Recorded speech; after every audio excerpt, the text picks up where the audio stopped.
जय राधे कृष्णा दोस्तों। भाई मैं हूं डॉक्टर शिवराज सिंह। स्वागत है आपका मेरे चैनल हिस्ट्री विद सिंह में।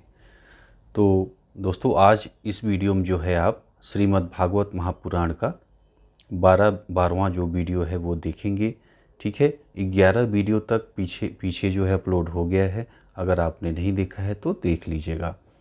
ठीक है, तो 11वां नंबर जो वीडियो था दोस्तों, उसमें आपने देखा कि राजा परीक्षित ने प्रश्न किया है सुखदेव जी से कि भाई अगर जिसकी मृत्यु नज़दीक है वो क्या करे, है ना। वो कैसे क्या करे, जो है भजन करे, कीर्तन करे, है ना। कैसे वो जो है क्या चीज़ अपनाए कि उसको जो है मुक्ति मिल जाए, है ना, वो अभय हो जाए।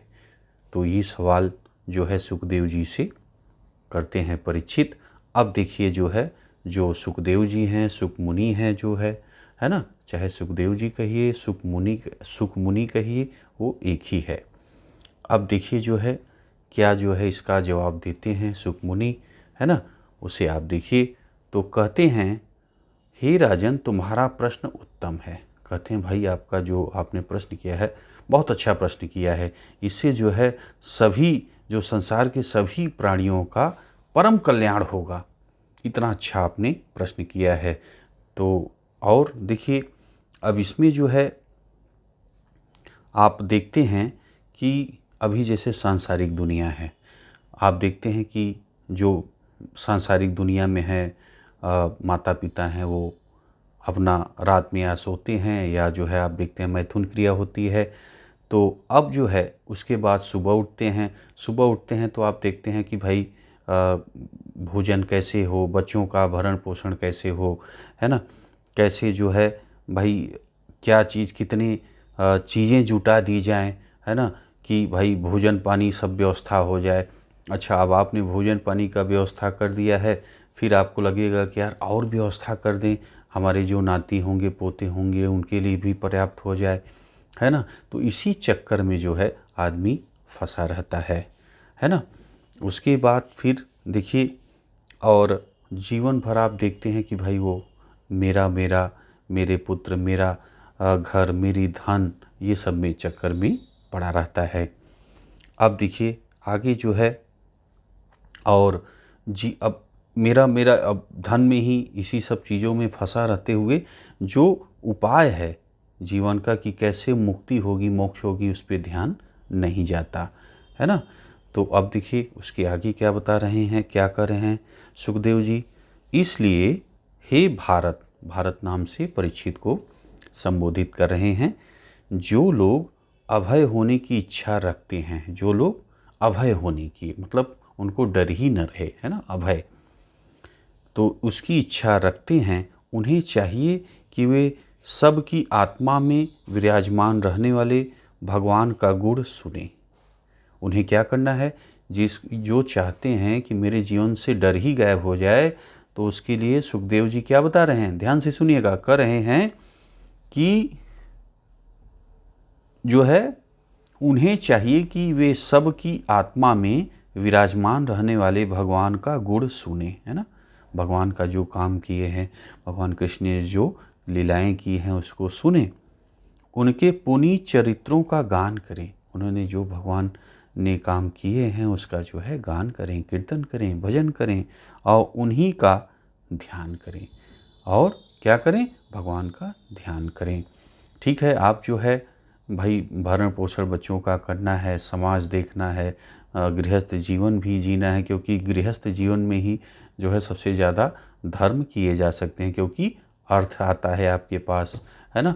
तो आप जो सारे कार्य आपके गृहस्थ में ही होते हैं, तो गृहस्थ जीवन के साथ साथ आप जो है भगवान का आप जब स्मरण करते रहेंगे, कीर्तन जो भी आपके पास समय बचता है तो आप भजन करिए, कीर्तन करिए, है ना। तो इससे क्या होगा कि जब आपका अंत समय आएगा तो आपकी प्रैक्टिस होती रहेगी। भाई रोज़ आप जो समय मिलता है भगवान का भजन कीर्तन कर रहे हैं। तो अब जो है जब आपका अंत समय आएगा, मृत्यु आएगी, तो भाई रोज़ तो आप भगवान का नाम ले रहे हैं, तो अंत समय में भी आपको आएगा, है ना। और जब आपने कभी प्रैक्टिस ही नहीं किया है, कभी आपने भजा ही नहीं है, कभी भगवान को याद ही नहीं किया है, तो आपको अंत समय में कैसे भगवान का आप जो है आ जाएगा आपके ऊपर, आपके ज़बान पे, आपके दिल में कैसे भगवान का याद आ जाएगा, है ना, जब आपने कभी उनको याद नहीं किया। तो यही चीज़ जो है सुखदेव जी समझा रहे हैं। ठीक है। और देखिए कहते हैं जो सांख्य योग में है, श्रद्धापूर्वक अपने धर्म का आप पालन करिए, है ना। सांख्य योग क्या लिखा है कि भाई श्रद्धापूर्वक अपने धर्म का पालन करें, अंत समय में नारायण का स्मरण जिससे हो सकेगा। भाई अपने, वही मैंने आपको बताया, बहुत से ब्रह्म मुनि की विधि और निषेध के पचड़े से अलग होकर भगवान के गुण गाने में ही आनंद पाते हैं। अब देखिए ब्रह्म मुनि भी कर रहे हैं कि बहुत पछड़े में न जाइए और जो है भगवान के गुण गाने में, भगवान की भक्ति में जो है आप समय बिताएं। ठीक। और उसके बाद सुखदेव जी कहते हैं कि भाई द्वापर युग में ये जो ज्ञान हमें प्राप्त हुआ है, ये व्यासदेव जो हमारे पिता थे, है ना, व्यास ऋषि जो थे वो हमारे पिता थे, उन्हीं से जो है उन्होंने ही मुझे पढ़ाया है। ठीक है। और कहते हैं कि भाई पहले मेरा जो है झुकाव निर्गुण ब्रह्म की ओर था, फिर जो है कृष्ण की लीलाओं ने मुझे खींच लिया, है ना।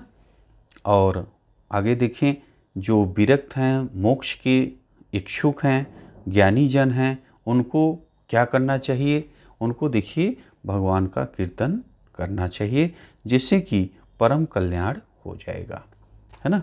और भागवत गीता में भी मैंने आपको बताया था, जो महामंत्र आपको मैंने बताया है, क्या बताया है आपको? हरे कृष्ण कृष्ण कृष्ण हरे हरे, हरे राम राम राम हरे हरे, है ना। तो महामंत्र है जो आपका, इसे आप जो है खाली समय में जपिए, है ना। तो इससे अब ये जो मंत्र है भाई, जब आप खाली समय में भजेंगे तो भगवान की सुधि रहेगी, भगवान का कीर्तन होता रहेगा, और फिर अपना जो समय है काम करते रहिए। और देखिए आगे आप समझिए इसे, जो प्रश्न चल रहा है अभी परीक्षित द्वारा कि भाई अंत समय है तो अब क्या होगा, क्या करना है ना, अगर कोई भजा नहीं है अब क्या होगा उसका। तो देखिए कहते हैं, मेरी तो बहुत थोड़ी सी आयु शेष रह गई है, यह सोचकर सुखदेव जी कह रहे हैं परीक्षित से, मेरी तो बहुत थोड़ी सी आयु शेष रह गई है, यह सोचकर हताश न हो। भाई जो आपके परीक्षित हैं उनकी मात्र 7 दिन की ही तो आयु बची है, क्योंकि उसके बाद तक्षक नाग उनको काट लेगा, है ना। तो कह रहे हैं, मेरी तो बहुत थोड़ी सी आयु शेष रह गई है, यह सोचकर हताश न हो। प्रमादी पुरुष कई वर्ष बीत जाते हैं, जो प्राणी पश्चाताप पूर्वक यह सोचकर कि मेरी आयु व्यर्थ बीत रही है, क्षण जो है भर की आत्म कल्याण का कोई उपाय करता है तो उसका जीवन सफल हो जाता है। मान लीजिए आपका जीवन ठीक है, आपने परिवार का भरण पोषण करने के लिए आपने जो है सामाजिक जिम्मेदारी, पारिवारिक जिम्मेदारी आपको निभाई, आपके पास समय अब जो है नहीं था, इसलिए आपने, कोई बात नहीं। तो यहाँ पे देखिए कह रहे हैं कि कोई बात नहीं, अंत समय में भी आप जो है भगवान को आप याद करिए और जो उपाय करिए जो यहाँ पे बता रहे हैं, भगवान की सुधि लीजिए, भगवान का कीर्तन करिए, गुणगान करिए, और अंत समय में भी आपका उद्धार हो जाएगा। अगर आपने कभी नहीं किया है, जो आपको समय बचा है, जब भी आपको आ जाए कि भाई अब जो है, जब आपने सुध ले ली, भगवान आपकी सुधि ले लेंगे, है ना। तो जैसे एक स्टोरी है, खटवांग राजा था, तो वो जो है पूरा जीवन जो है अपना राजकाज में बिता दिया था, अपने जो है लौकिक जीवन में बिता दिया था, बस उसकी मरने का केवल एक मुहूर्त बाकी था, है ना। तो बस उसमें जो है भगवान को वो दिल से पूरा याद करता है और भगवान ने जो है उसको उद्धार कर देते हैं, खटवांग राजा का, है ना। तो भाई आप उसके बाद फिर सुखदेव कहते हैं परीक्षित से, आपके वो तो एक खटवांग राजा के पास तो एक मुहूर्त बचा था मात्र, उसमें उसने अपना उद्धार कर लिया। अब आपके पास तो 7 दिन हैं, बहुत ज़्यादा दिन है आपके पास, आपको अभी मृत्यु आपकी 7 दिन बाद होने वाली है, 7 दिन तो बहुत होते हैं, इसमें तो आप कल्याण ही कल्याण अपना कर लेंगे, है ना। उसके बाद देखिए आगे क्या हो रहा है, क्या बातचीत हो रही है। प्रत्येक समझदार पुरुष का यह कर्तव्य है कि जब अंतकाल उपस्थित हो, सुखदेव जी कह रहे हैं परीक्षित से, क्या कर रहे हैं, ध्यान से सुनिएगा। अब देखिए ये इम्पॉर्टेंट लाइन है, एकदम ध्यान से सुनिए और इसको समझिए और बार बार, एक बार, 2 बार, 3 बार रिवाइज करिएगा। बहुत ध्यान से सुनिए। देखिए, प्रत्येक समझदार पुरुष को, प्रत्येक समझदार पुरुष का यह कर्तव्य है कि जब अंतकाल उपस्थित हो, अब समझ में आ गया कि भाई अब अंतकाल आ गया है, तब वह निर्भय होकर त्याग रूपी शस्त्र से स्त्री, पुत्र, धन आदि की सभी अभिलाषाओं का जो है बंधन काट फेंके। मतलब जो माया आपको घेरी है, स्त्री, पुत्र जो हैं, वो धन का जो आपका कि ये मेरा है, वो सबको जो है आप अपना त्याग रूपी जो शस्त्र है, त्याग रूपी शस्त्र से सबको काट के हटा दीजिए, सबसे अलग हो जाइए। मेरा पुत्र, मेरी पत्नी, मेरा धन, सबको जो है हटा दीजिए जीवन से, जब आपका अंतकाल नज़दीक है ना। और ये सारे बंधन को आप उखाड़ के फेंक दीजिए और घर से बाहर निकलकर किसी पुनीत तीर्थ स्थान पर जो है, जहाँ भीड़ भाड़ न हो, ऐसे किसी एकांत और पवित्र स्थान में विधिवत आसन लगाकर बैठें, है ना। तो अब जो है किसी, अब आपने त्याग कर दिया परिवार को, धन को, जो भी आपकी थी सबको आपने त्याग करके अब कर रहे हैं कि किसी तीर्थ स्थान पे जाकर वहाँ स्नान करके एकांत और पवित्र स्थान में विधिवत आसन लगाकर आप बैठ जाइए, ध्यान लगा के आप ध्यान में बैठ जाइए, एक स्थान पे बैठ जाइए, है ना। जहाँ शुद्ध मन से परम ब्रह्म जो क्या है, जो आप जाप करते हैं, कौन सा, ओम, है ना, इसमें जो है परम ब्रह्म है।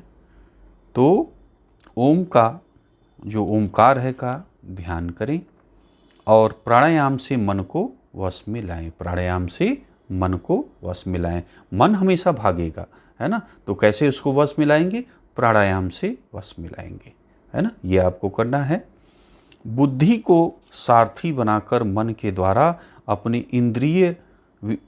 इंद्रियों को विषयों की ओर से मोड़ें और अंत में मन को बुद्धि के द्वारा काबू में करके भगवान में लगाएं। तो अब देखिए, जो आपका मन है वो भागता है, तो उसको बुद्धि के द्वारा सारथी बनाइए, बुद्धि को, मन को जो है पकड़ेगा, अपनी इंद्रियों को विषयों की ओर से मोड़ें। जो इंद्रियां हैं वो विषय की तरफ भागेंगी। भाई इंद्रियां आप देखते हैं शरीर में आपके हैं, तो वो क्या करती हैं, वो भागेंगी। तो उसको क्या है, वो विषयों की तरफ भागेंगी, तो विषयों की तरफ से मोड़िए, है ना, पकड़ लीजिए एकदम, और अंत में मन को बुद्धि के द्वारा काबू में करके भगवान में लगा दीजिए।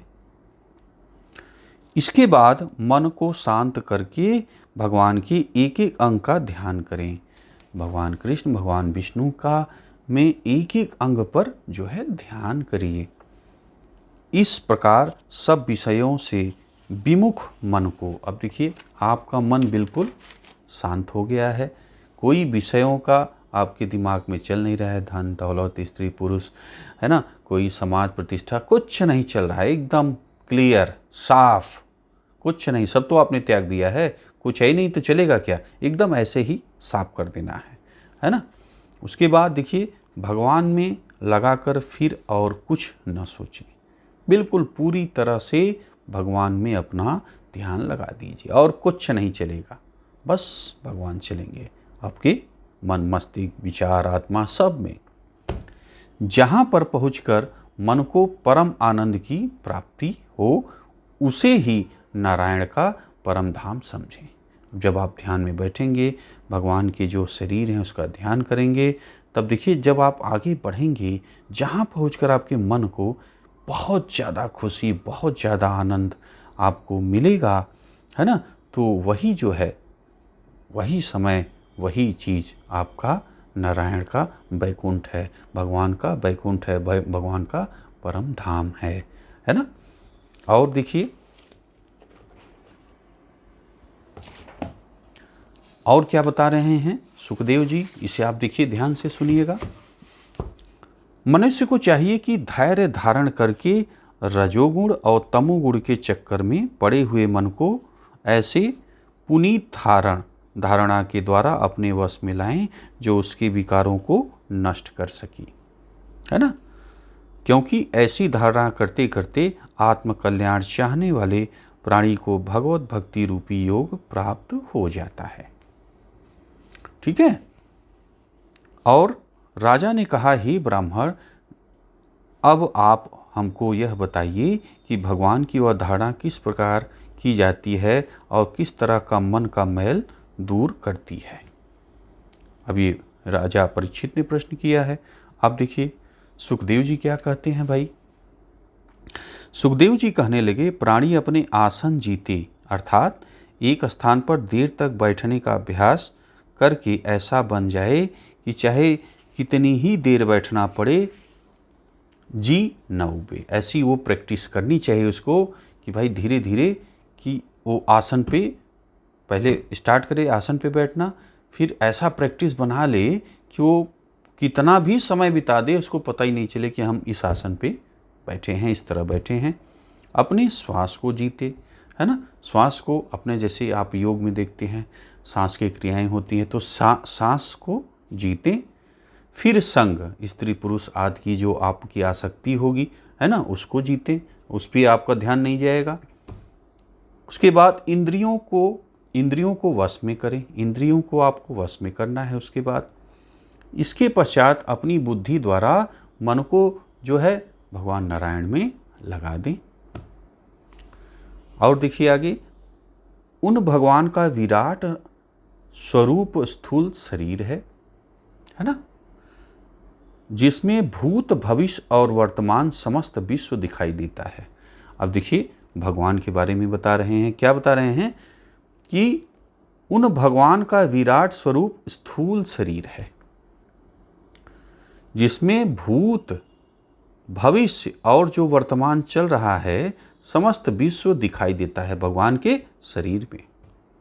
अब देखिए, नारायण के इस पृथ्वी, जल, तेज आदि 7 आवरणों वाले शरीर के भीतर जो विराट भगवान रहते हैं वे ही धारण के विषय हैं।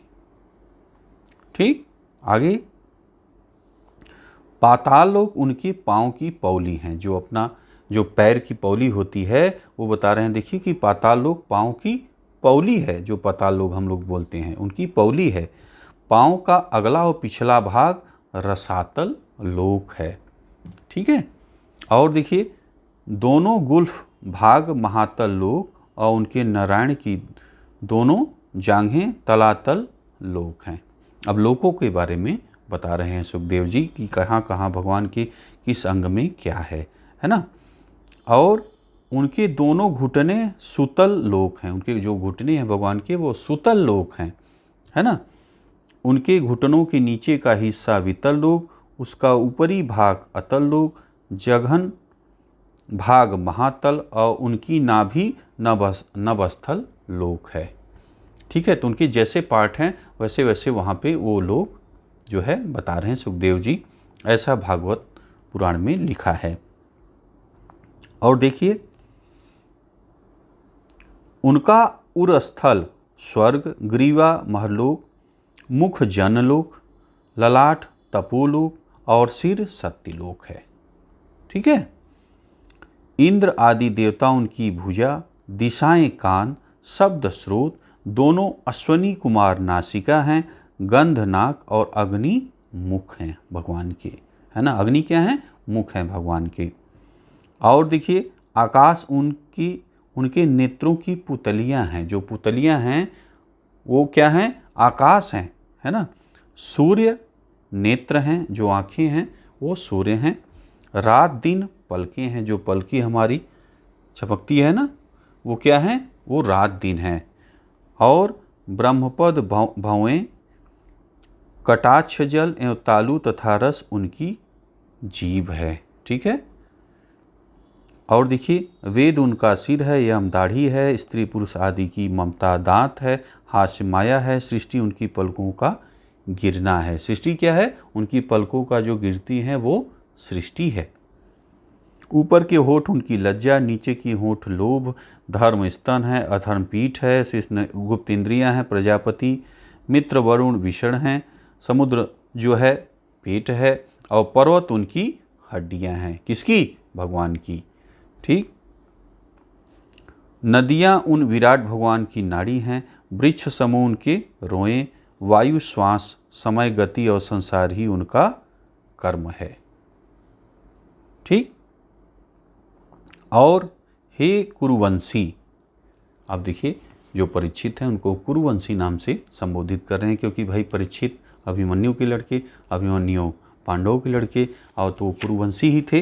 तो कर रहे हैं, हे कुरुवंशी, उन विराट नारायण के केश मेघों के समूह, दोनों संध्याएं वस्त्र, अव्यक्त ब्रह्म उनका हृदय, और चंद्रमा जो है मन है। किसका? भगवान का। ठीक। महत्व का उन चित्त, रुद्र अहंकार, हाथी घोड़े ऊंट नख और सभी वन जंतु उनके श्रेणी देश हैं। सभी उनकी कारीगरी के नमूने हैं। स्वयंभू मनु उनकी बुद्धि, मनुष्य निवास भूमि, गंधर्व उनके छहों स्वर, स्मृतियाँ तथा दैत्यों की सेना ही उनका बल है। ब्राह्मण मुख, क्षत्रिय भुजा, वैश्य जांघें, शूद्र उनके दोनों पैर, और नाना प्रकार के द्रव्यात्मक यज्ञ ही उनके कर्म हैं। ध्यान से सुनिएगा, क्या क्या बताया जो है सुखदेव जी ने। ब्राह्मण मुख हैं, क्षत्रिय भुजा हैं, वैश्य जांघें हैं, शूद्र उनके दोनों पैर, और नाना प्रकार के द्रव्यात्मक यज्ञ ही उनके कर्म हैं। इस तरह मैंने तुम्हें उस दिव्य जो है विराट पुरुष के शरीर और उसके अवयवों का भेद कह सुनाया है ना। तो अब जो है सुखदेव जी ने बताया कि भाई देखिए, इस तरह जो है विराट पुरुष का शरीर है ना। और नित्य जो प्राणी अपनी बुद्धि के बल से मन को इन नित्य नारायण में लगाए रहता है, तो फिर उसे कुछ करना शेष नहीं रह जाता है ना। तो क्या कर रहे हैं कि जो प्रतिदिन जो भी प्राणी अपनी बुद्धि के बल से मन को इन जो है लगातार जो भगवान हैं में लगाए रहता है ना, तो फिर उसे कुछ करना शेष बचता ही नहीं। ये सुखदेव जी ने बताया। मनुष्य को चाहिए कि वह उन सत्य और आनंद के जो निधान का ही भोजन करे, किसी में न फंसे, क्योंकि उनके अतिरिक्त किसी और वस्तु या अन्य देवता में मन लगाने से उलझनें बढ़ती ही जाएंगी और अंत में आत्मा का पतन भी हो सकता है। आपने देखा है कि जैसे गीता में भी आपको मैंने बताया था कि जो देवता हैं, जैसे जो विष्णु भगवान से जो नीचे आप देखिए कि जैसे जो भी देवता हैं वो भौतिक सुख के लिए जाने जाते हैं। जैसे इंद्र को माना जाता है कि वो वर्षा के देवता हैं, है ना। और अग्नि आप देवता इसके हैं, देवियां इस तरह की हैं, धन की देवी हैं, ऐसा सब जो है पढ़ने को मिलता है। तो यहाँ पे देखिए लिखा है कि जो है कहीं अन्य न फंसे, है ना।